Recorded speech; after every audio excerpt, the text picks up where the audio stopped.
అవును, నీకు నాకన్నా ముందు పక్కింటి స్వప్నతో సంబంధం వచ్చిందంట కదా? పక్కింటి స్వప్నతోట వచ్చింది, కానీ అది మా అమ్మ నాన్నకు నచ్చలేదు, అందుకే క్యాన్సిల్ అయిపోయింది.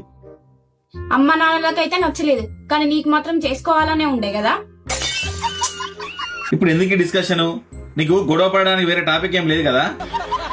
ఒకవేళ అమ్మ నాన్న ఒప్పుకుంటే పక్కింటి స్వప్ననే పెళ్లి చేసుకున్నట్టు కదా.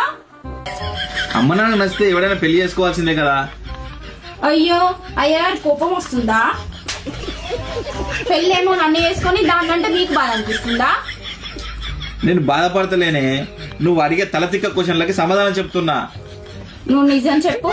నువ్వు పక్కింటి స్వప్నాన్ని గనుక పెళ్లి చేసుకొని ఉంటే నన్ను అస్సలు గుర్తు తెచ్చుకునేటోనివే కాదు కదా. అసలు నేను పక్కింటి స్వప్నం పెళ్లి చేసుకున్నా అంటే నిన్నెందుకు గుర్తు తెచ్చుకుంటా నేను? అసలు అప్పుడు నువ్వు ఎవరో కూడా నాకు తెలిసేది కాదు కదా. వెళ్ళు, పక్కింటి స్వప్న దగ్గరికి వెళ్ళు, స్వప్న దగ్గరనే ఉండు. నువ్వు వేడికి పోతే నాకేంది పో.